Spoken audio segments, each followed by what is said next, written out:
नमस्कार दोस्तों, मैं आपकी स्टोरी टेलर हूँ डॉक्टर श्रद्धा शाहनी। आज आपको एक नैतिक कहानी सुनाने जा रही हूँ जिसका शीर्षक है आजमाए को आजमाना। यह कहानी मैंने पंचतंत्र की कथा से लिया हुआ है। यदि आपको यह कहानी सुनने में अच्छी लगे तो ज़रूर किसी पास की लाइब्रेरी में जाकर किसी किताब में पढ़ने का प्रयास कीजिएगा, क्योंकि किताबों से की गई आपकी दोस्ती आपके जीवन को सुंदर, सफल और बेहतरीन बनाने में मददगार रहेगी। और आपसे यह भी निवेदन है कि मेरे चैनल को अधिक से अधिक सब्सक्राइब करें, कहानियों को अपने मित्रों को अधिक से अधिक शेयर करें और कहानी के अच्छे या बुरे लगने पर रिव्यूज़ कमेंट बॉक्स में ज़रूर डालें। एक घने जंगल में कराल केसर नाम का शेर रहता था। उसके साथ धुसरक नाम का गीदड़ भी सदा सेवा कार्य के लिए रहा करता था। शेर को एक बार एक मत्त हाथी से लड़ना पड़ा था। तब से उसके शरीर पर कई घाव हो गए थे। एक टांग भी इस लड़ाई में टूट गई थी। उसके लिए एक कदम चलना भी कठिन हो गया था। जंगल में पशुओं का शिकार करना उसकी शक्ति से बाहर था। शिकार के बिना पेट नहीं भरता था। शेर और गीदड़ दोनों भूख से व्याकुल थे। एक दिन शेर ने गीदड़ से कहा, तू किसी शिकार की खोज करके यहाँ ले आ। मैं पास में आए पशु को मार डालूंगा, फिर हम दोनों भरपेट खाना खाएंगे। गीदड़ शिकार की खोज में पास के गांव में गया। वहां उसने तालाब के किनारे लंबकर्ण नाम के गधे को हरी हरी घास की कोमल कपोले खाते देखा। उसके पास जाकर बोला, मामा नमस्कार, बड़े दिनों बाद दिखाई दिए हो, इतने दुबले कैसे हो गए? गधे ने उत्तर दिया, भगिनी पुत्र क्या कहूँ, धोबी बड़ी निर्दयता से मेरी पीठ पर बोझा रख देता है और एक कदम भी ढीला पड़ने पर लाठियों से मारता है। घास मुट्ठी भर भी नहीं देता।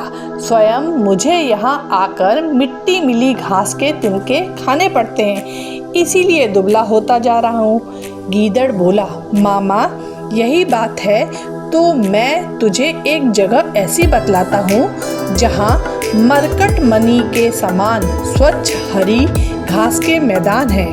निर्मल जल का जलाशय भी पास ही है। वहाँ आओ और हंसते गाते जीवन व्यतीत करो। लंबकर्ण ने कहा, बात तो ठीक है भगनी पुत्र, किंतु हम देहाती पशु हैं। वन में जंगली जानवर मारकर खा जाएंगे, इसीलिए हम वन के हरे मैदानों का उपभोग नहीं कर सकते। गीदड़ ने कहा, मामा ऐसा ना कहो, वहाँ मेरा शासन है। मेरे रहते कोई तुम्हारा बाल भी बांका नहीं कर सकता।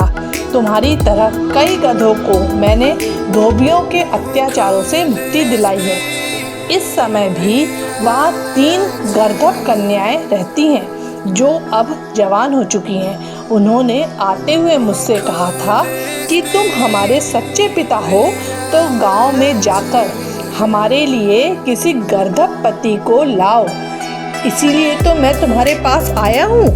गीदड़ की बात सुनकर लंबकर्ण ने गीदड़ के साथ चलने का निश्चय कर लिया। गीदड़ के पीछे पीछे चलता हुआ वह उसी वन प्रदेश में आ पहुँचा जहाँ कई दिनों का भूखा शेर भोजन की प्रतीक्षा में बैठा था। शेर के उठते ही लंबकर्ण ने भागना शुरू कर दिया। उसके भागते भागते ही शेर ने पंजा लगा दिया, लेकिन लंबकर्ण शेर के पंजे में नहीं फंसा, भाग ही गया। तब गीदड़ ने शेर से कहा, तुम्हारा पंजा बिल्कुल बेकार हो गया। गधा भी उसके फंदे से बच भागता है। क्या इसी बल पर तुम हाथी से लड़ते हो? शेर ने जरा लज्जित होते हुए उत्तर दिया, अभी मैंने अपना पंजा तैयार भी नहीं किया था, वह अचानक ही भाग गया। अन्यथा हाथी भी इस पंजे की मार से घायल हुए बिना भाग नहीं सकता। गीदड़ बोला, अच्छा तो अब एक बात और यत्न कर, उसे तुम्हारे पास लाता हूँ, यह प्रहार खाली न जाए। शेर ने कहा, जो गधा मुझे अपनी आंखों से देखकर भागा है वह अब कैसे आएगा? किसी और पर घात लगाओ। गीदड़ ने कहा, इन बातों में तुम दखल मत दो, तुम तो केवल तैयार होकर बैठे रहो। गीदड़ ने देखा कि गधा उसी स्थान पर फिर घास चर रहा है। गीदड़ को देखकर गधे ने कहा, भगनी पुत्र, तू भी मुझे खूब अच्छी जगह ले गया। एक क्षण और हो जाता तो जीवन से हाथ धोना पड़ता। भला वह कौन सा जानवर था जो मुझे देखकर उठा था और जिसका वज्र समान हाथ मेरी पीठ पर पड़ा था। तब हंसते हुए गीदड़ ने कहा, मामा, तुम भी विचित्र हो। गर्द भी तुम्हें देखकर आलिंगन करने उठी और तुम वहीं से भाग आए। उसने तो तुमसे प्रेम करने को हाथ उठाया था। वह तुम्हारे बिना जीवित नहीं रहेगी, भूखी प्यासी मर जाएगी। वह कहती है, यदि लंबकर्ण मेरा पति नहीं होगा तो मैं आग में कूद पड़ूंगी। इसीलिए अब उसे अधिक मत सताओ, अन्यथा स्त्री हत्या का पाप तुम्हारे सिर लगेगा। चलो मेरे साथ चलो।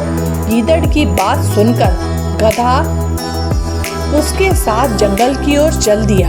वहां पहुंचते ही शेर उस पर टूट पड़ा। उसे मारकर शेर तालाब में स्नान करने गया। गीदड़ रखवाली करता रहा। शेर को जरा देर हो गई। भूख से व्याकुल गीदड़ ने गधे के कान और दिल के हिस्से काटकर खा लिए। शेर जब भजन पूजन से वापस आया, उसने देखा कि गधे के कान नहीं थे और दिल भी निकला हुआ था। क्रोधित होकर उसने गीदड़ से कहा, पापी, तूने इसके कान और दिल खाकर इसे जूठा क्यों किया?